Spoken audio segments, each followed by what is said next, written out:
Café com Informação. Oferecimento Teresina Shopping, Governo do Estado, Sesc Senac, Lens, locação de móveis e objetos.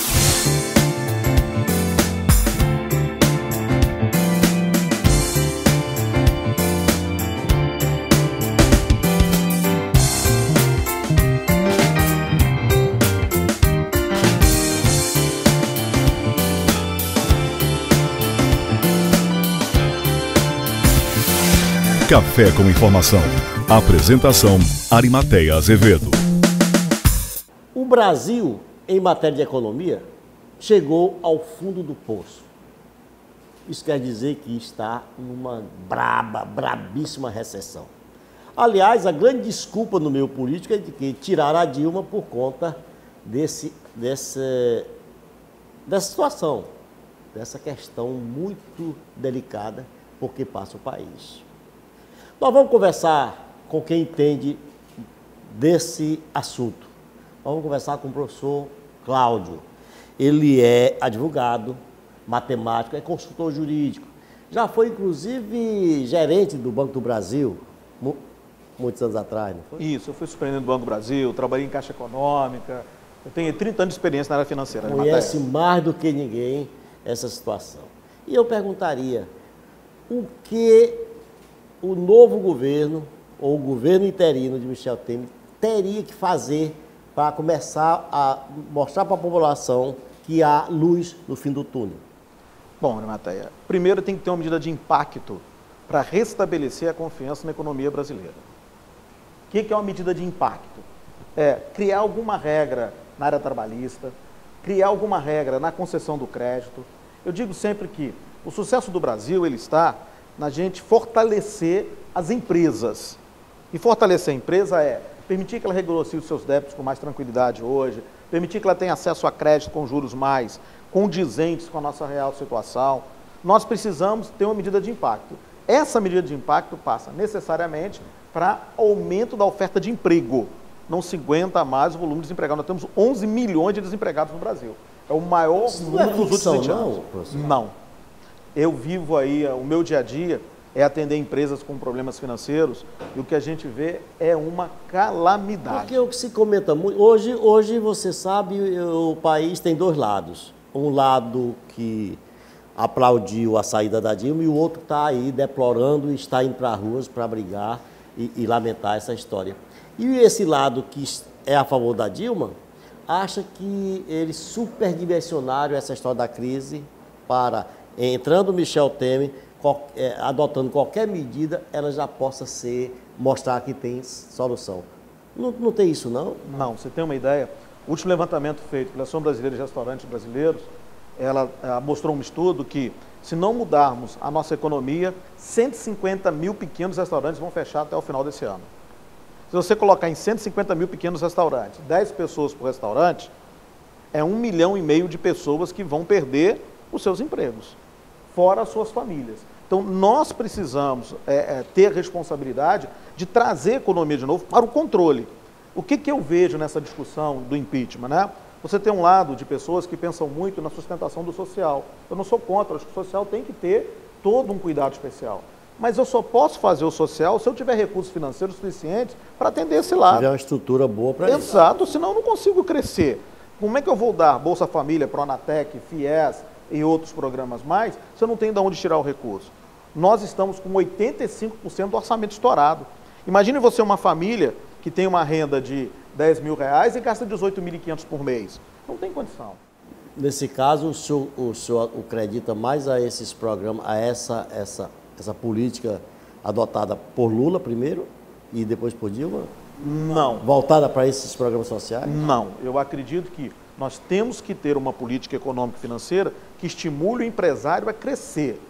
Empresário, para crescer, ele tem que ter juro baixo, ele tem que ter reforma trabalhista, ele tem que ter reforma tributária.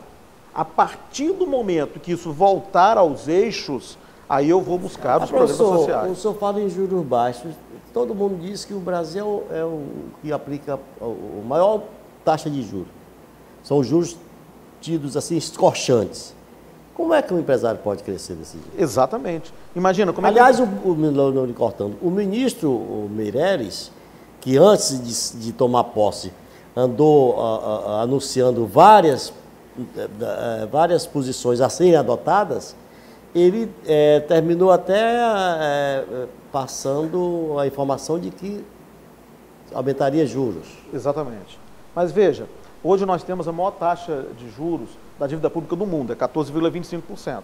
Nós só tínhamos a Rússia acima da gente, a Rússia abaixou um pouquinho, nós somos campeões. Agora veja, por que eu falo que taxa de juros é extremamente relevante? Se você pegar hoje determinado cartão de crédito, uma marca de cartão de crédito, uma dívida de R$100, você ficar 24 meses sem pagá-la, ao final de 24 meses o consumidor está devendo R$17.740. Isso é um absurdo. Como é que o empresário vai crescer a juros de 2%, 3%, 4%, 5% ao mês? Eu fui fazer uma negociação com o empresário esses dias, o faturamento dele caiu 50%, pessoa que nunca deveu ninguém, nunca teve problema financeiro, o banco propôs para ele a negociação com juros de 6% ao mês. 6% ao mês é 125% ao ano. Isso é um absurdo. Então o empresário tinha que ter recursos com juros de menos de 1%, ou no máximo 1% ao mês, e aí ele alavancasse o negócio dele, gerasse mais emprego, gerasse mais renda, nós íamos inverter o círculo vicioso que nós temos hoje. Hoje o que acontece? O empresário está desconfiado, não investe. Se ele não investe, ele não cresce, corta custo. Se ele corta custo, demite gente, gera desemprego. Desemprego, menos renda. Aí eu vou gerar menos consumo, vou gerar mais problemas. Então eu tenho que inverter esse ciclo. A única variável que o governo tem, Arimateia, nas mãos de tornar isso uma grande realidade é qual? Mexer em taxa de juros e fazer com que as empresas voltem a ter confiança e crescer. Esse é o primeiro momento. Por quê? Reforma tributária, eu preciso de autorização do Congresso. Reforma trabalhista, autorização do Congresso. Reforma previdenciária, autorização do Congresso. Isso vai demorar. Quem está com água no pescoço, já chegando no nariz, não pode ficar esperando toda a vida, senão vai morrer afogado. Então nós precisamos de medidas sérias.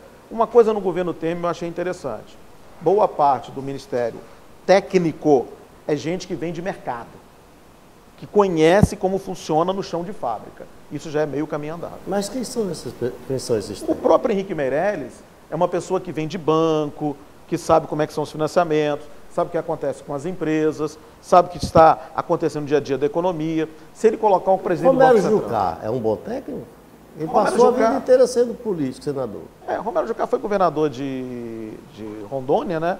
De Roraima, estado desse. De Roraima, e ele não tem uma visão de mercado, mas ele é ministro do planejamento, pelo menos não perturba tanto. Minha preocupação é fazenda, minha preocupação é trabalho, minha preocupação é os presidentes, Banco do Brasil, os bancos públicos, que eu preciso de gente que saiba como funciona de fato e que não ouviu falar que funciona. Bom, como eu disse agora há pouco, antes da posse, eles anunciaram, eles previam lançar um pacote aí de medidas. Até agora não disseram nada. É uma preocupação porque nós não podemos esperar. Isso não quer dizer, professor, de que quando chegou na prática ele viu que o buraco é mais embaixo, assim? Eu acredito que quando sentou na cadeira, então, ele olhou e viu que a caixa é mais preta do que ele esperava. exatamente. Mas, professor, eu me lembro que eu vendo isso em 2008, 2009, eu via no Bom Dia Brasil a Miriam Leitão informando que no único dia os Estados Unidos queimava 5 PIB do Brasil por conta daquela onda. A crise de 2008. Da crise de 2008, né? A história são os créditos hipotecários, Exato. subprime americano. Exatamente. E o Lula, presidente de então do Brasil, tripudiava sobre isso. Dizia que estava acontecendo. O que chegou no Brasil foi apenas uma marolinha.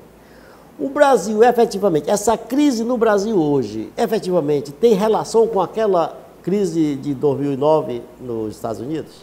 Parte sim, parte não. Por quê? 2008 e 2009, nós estávamos num período auge de exploração de commodities brasileiras. Quais são as commodities brasileiras mais vendidas? Minério de ferro, soja, trigo, sorgo, frango, né? Especialmente minério de ferro para a China, estava comprando a doidada. Então o Brasil estava captando muito dinheiro, então ele estava cavalheiro, enquanto o resto do mundo. E o Brasil, os bancos brasileiros não tinham comprado muito títulos do subprime americano, enquanto a Europa toda comprou, né? Uma parte do Japão toda comprou. Então eles estavam numa situação muito complicada. Só que Essas commodities, o volume delas no mundo abaixou. E nós continuamos gastando do mesmo jeito, como se isso fosse eterno. O problema todo do Brasil é um só. Nós gastamos mais do que arrecadamos. Chega um momento que você tem que travar as suas finanças para se readaptar a uma outra realidade. Não adianta eu querer fazer Bolsa Família sem ter dinheiro para pagar. Muita gente me pergunta, professor, o senhor é contra a Bolsa Família? Eu falei, de jeito nenhum. Por quê? Imagina um senhor de 60 anos, mora no interior do Maranhão, tem uma família de 4 filhos, não tem perspectiva de vida nenhuma. Se a gente não fizer nada enquanto cidadão brasileiro, os filhos dele vão ter o mesmo destino com ele. Então, eu tenho que ajudá-lo, mas ele tem que fazer um curso técnico que é dado pelo Pronatec. Os filhos dele têm que frequentar a assistência médica e a escola, mas tem que ter uma boa assistência médica e uma boa escola. Não adianta eu só dar o dinheiro sem ter as outras premissas, estou jogando dinheiro fora. Eu vou só gastar e não vou ter o retorno que eu espero. E outra, nós precisamos ter uma infraestrutura nesse Brasil que faça ele crescer. Você vai hoje nos aeroportos brasileiros, é tudo metade de obra. Começaram a fazer obra para a Copa e nunca terminaram. Como é que eu vou exportar por aeroporto? Os portos brasileiros... Estorrando dinheiro público. Sim, os portos brasileiros estão todos, eles, apertados, porque não foram feitos os investimentos alegados. Eu vou te dar um exemplo interessante. Ó. Eu discuto muito desenvolvimento de Teresina. Eu sou apaixonado por Teresina, né? Eu sou do Rio, vim para cá para ficar 2 anos, tomei água do Poti do Parnaíba, estou aqui 17. E eu conheço o Piauí todinho, de Cristalândia a Cajueiro da Praia. Eu sempre defendi o seguinte, ó, nós tínhamos que ter um porto de Luiz Correia, voltado para mercado interno e não para mercado externo, do jeito que querem fazer, porque eu já tenho Itaqui e tenho Pecém. Então imagina a situação, todas as grandes empresas brasileiras embarcam num navio lá em Santos, desembarcam aqui em Luiz Correia, pegam a linha férrea, traga para Teresina para uma zona franca, e aqui, através de modais de transportes rodoviários, distribui para esse meio norte todo brasileiro. Nós seríamos um grande centro de distribuição no Brasil. Agora, querer que Teresina tenha indústria sem energia, querer que Teresina tenha indústria sem uma capacitação adequada de pessoas, é muito complicado. Então, a gente tem que trazer essas situações para as nossas realidades e para os nossos talentos naturais. É isso que nós precisamos. O Brasil tem que largar de ser muito acadêmico e mais prático, ou seja, trabalhar naquilo que lhe traga resultado. E eu espero que esse governo foque isso e busque os resultados os mais rápidos possíveis. Bom, nós vamos voltar a falar sobre essa questão bem interessante dele, do porto, dos modais de transporte, e vamos perguntar, para ele responder no segundo bloco, se o Piauí ganha ou perde com esse novo governo. Café com informação. Oferecimento Teresina Shopping, Governo do Estado, Sesc Senac, Lens, locação de móveis e objetos. Pensar numa festa, escolher a decoração, definir cores, peças. A Lens Casa e Festa oferece o acervo mais completo para comemorar os momentos mais especiais de sua vida. Só na Lens você encontra móveis e objetos em vários estilos para seu evento. São modelos exclusivos que você só encontra aqui. Então, pensou em festa? Pensou Lens. Fone 86-3233-3026. De volta com o Café com Informação, nós estamos entrevistando o professor Cláudio, é um consultor financeiro, advogado, matemático, bastante conhecedor dessa área. E nós estamos falando de crise. Professor, no final do primeiro bloco, o senhor colocou essa história dos modais de transporte. Mas, para se fazer isso, tem que investir em recursos públicos. Sim. O Brasil está engessado. Como fazer isso? Uma PPP resolveria? Claro. Eu sou, assim, vamos dizer, um grande incentivador das parcerias públicos-privadas. Por quê? O setor público não tem dinheiro para investir em infraestrutura básica, mas eu tenho muitas empresas que têm interesse. Por exemplo, eu tenho certeza que o grupo que planta soja, exporta soja no sul do Piauí, gostaria de ter estradas interessantes, bem feitas, para ele escoar mais rapidamente a produção. Por que não juntar esse grupo, fazer uma parceria público-privada e deixa essa questão da infraestrutura interna, a infraestrutura lá no sul por conta dele? Mas veja bem, a espinha dorsal desses modais aí seria a transnordestina. Exato. Mas está parada. Mas aí, vamos transformar a transnordestina numa PPP. Eu achei interessante você ter falado na PPP. Por quê? O governo por mais que queiram, nós temos que abrir mão, largar essa visão arcaica que nós temos do passado, onde é governo que investe em tudo, e ir para uma visão futura dizendo o seguinte: se eu tenho um empresário que tem recurso e tem interesse, é muito mais negócio para ele investir o dinheiro dele, sabendo que ele vai ganhar o recurso, o retorno, com 10, 15, 20 anos, do que ficar esperando o governo que nunca vai investir em nada. Então nós precisamos trazer isso. Ah, claro, então você é a favor das privatizações. Calma, não podemos generalizar. Cada coisa, cada qual no seu cada qual. Se eu posso fazer com que uma área do meu estado, do meu município, cresça através de uma parceria que seja boa para ambos os lados, eu vou fazer. Então não é privatizar no sentido de canibalizar empresas públicas, é privatizar no sentido de eu investir para ter o retorno do investimento. E nós podemos crescer muito, Arimateia. Eu fui gerente nacional de consultoria do Banco do Brasil. Eu conheço o Brasil de Uruguaiana a Oiapoque, de Recife a Tabatinga. Te digo de cadeira, nós temos um país lindo e maravilhoso. Qual é o grande problema do nosso país? Nós não temos competência técnica nos municípios e algumas vezes nos estados para conduzir o crescimento como ele deveria conduzir. Aí ficamos discutindo questões e não vamos nos levar a lugar nenhum. Dos anos 70, no apogeu do golpe militar, se dizia que o Brasil era a 8ª economia do mundo. Já de lá para cá, teria crescido, teria subido para a 6ª economia do mundo. Hoje, a história é de que somos a 14ª. O que aconteceu, professor? Falta de profissionalismo na gestão dos negócios brasileiros. Eu sempre falo o seguinte... Veja bem, tem 3 governos aí. Sim. Dos tucanos até agora. Sim. Veja, qual é o grande mérito do governo Fernando Henrique Cardoso? Plano Real. Esse foi o grande mérito. Nós saímos da inflação galopante e fomos para uma inflação que é possível a gente administrar. Ótimo. Qual o grande mérito do primeiro governo Lula? É adentrar com bastante de maneira bastante concreta na questão social. Excelente. Agora, no segundo governo Lula, nós tínhamos que ter consolidado a questão econômica para quê? Para aproveitar a experiência do FHC e do primeiro Lula e dar sustentação a isso. O que nós fizemos? Nós continuamos focando só no social. Volto a dizer, o social é importante? Importantíssimo. Mas para manter o social, eu tenho que ter uma infraestrutura que gere recursos, que gere mais negócios, que dê sustentação às empresas, que dê sustentação ao próprio governo. E aí não dá para trabalhar com mecanismos arcaicos. Eu preciso trabalhar com novas privatizações, eu preciso trabalhar com agências reguladoras, eu preciso trabalhar com parcerias públicos-privadas, eu preciso melhorar a legislação trabalhista. Eu vou te dar um exemplo. Eu sou advogado, tenho história de advocacia, e sou professor universitário. Aí, como pessoa física, eu pago 27,5% de imposto de renda. Eu adoraria que o meu contrato com a faculdade fosse com o meu escritório, que eu pagaria no Simples. Por que eu não posso fazer isso? Por que eu sou impedido de fazer isso? Quer dizer, quando a iniciativa privada quer que beneficie a iniciativa privada, ela não pode. Mas quando o governo quer, para beneficiar o governo, ele pode. Então, essas mudanças de mentalidade, elas têm que ocorrer. Nós temos que ser ousados.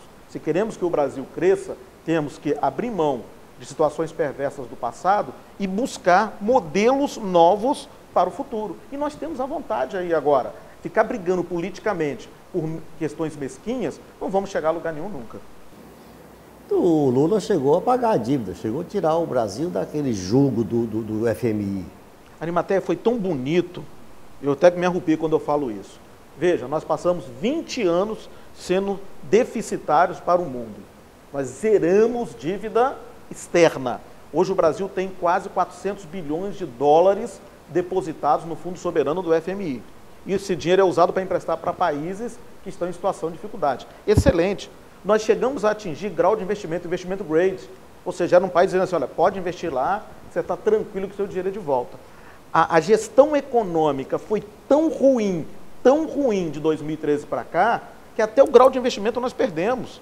Ou seja, uma coisa que nós levamos 10 anos para conquistar, perdemos em 5 meses. Você lembra, eu acho que pessoas da nossa geração via comumente descer no aeroporto de Brasília a famosa Ana Maria Hu, economista do Fundo Monetário Internacional. Fundo Monetário Internacional. Quer dizer, para fazer os cálculos, saber quanto é que o Brasil estava devendo.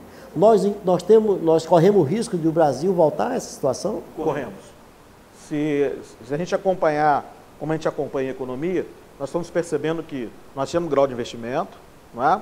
Perdemos, estamos um nível abaixo, e a cada semestre nós perdemos uma letra desse nível abaixo. Quando nós chegarmos ao terceiro nível, nós somos considerados caloteiros. E qual é o problema? Não é o do Brasil. Quando a empresa brasileira vai lá fora e pega o dinheiro emprestado, é esse fundo que dá sustentação para ela pegar o dinheiro com juros menores. À medida que o nosso grau cai, os juros são maiores.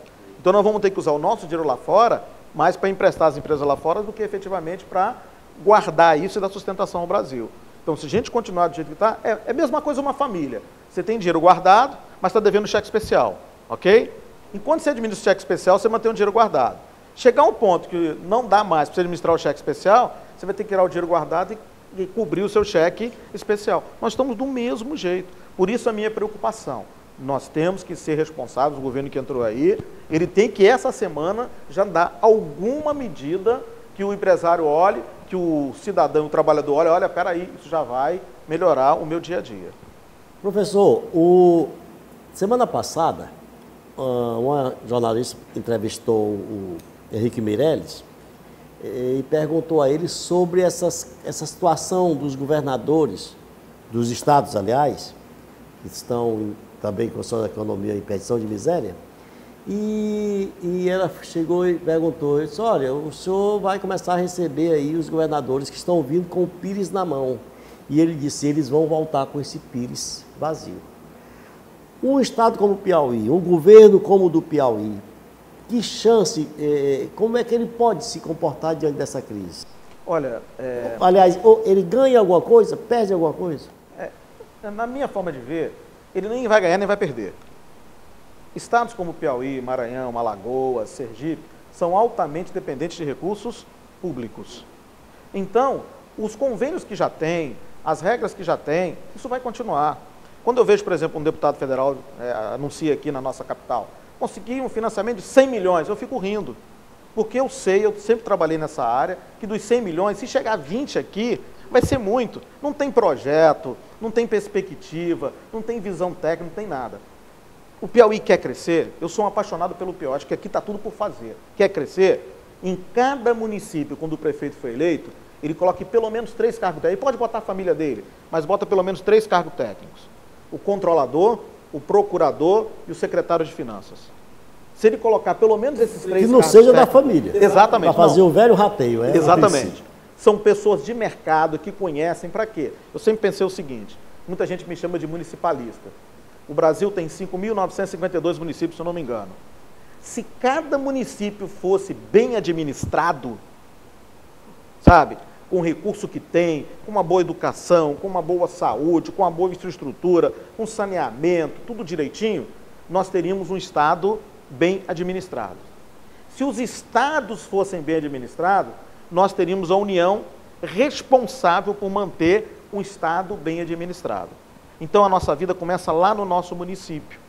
E nós precisamos pensar, Matéia, é o seguinte, não dá mais para brincar de economia, não dá mais para brincar de gestão. Ou nós somos técnicos, ou nós vamos passar mais 500 anos se arrastando e não vai saber se nós somos a 6ª, a 8ª, a 14ª ou a 56ª, quando fala em ADH. É um contrassenso. É um contrassenso. Como é que você é uma economia economicamente lá em cima, com uma qualidade de vida lá embaixo? O professor Edmar Baes escreveu um livro que eu adoro, chamado Belíndia. Isso foi escrito na década de 70. Diz que o Brasil tem a riqueza da Bélgica e a pobreza da Índia. Então nós temos que resolver essa questão. Isso passa por responsabilidade da gestão pública, como também passa pela responsabilidade da gestão privada. Encerrando, o ministro Jucá anunciou o corte de 4 mil cargos comissionados.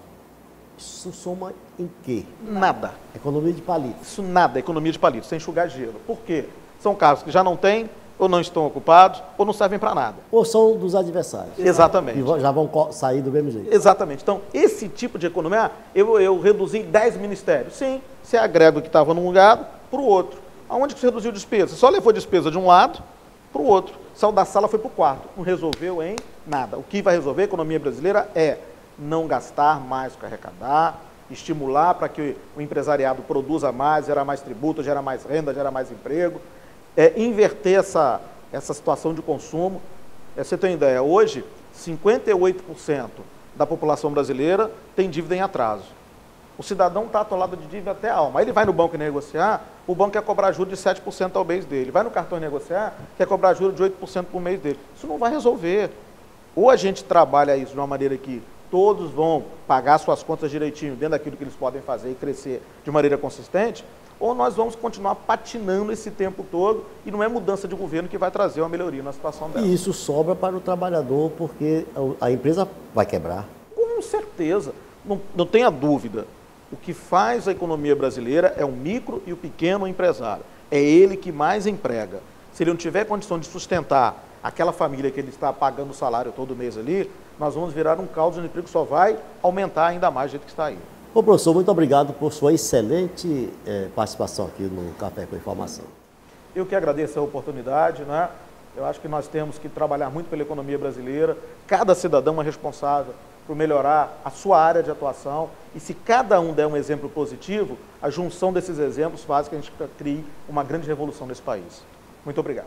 Pois nós vamos esperar o que esse governo vai fazer a partir do anúncio das medidas que até agora não vieram. Nós voltamos na próxima semana. Café com Informação. Oferecimento Teresina Shopping, Governo do Estado, Sesc Senac, Lens, locação de móveis e objetos. Café com Informação. Apresentação Arimateia Azevedo.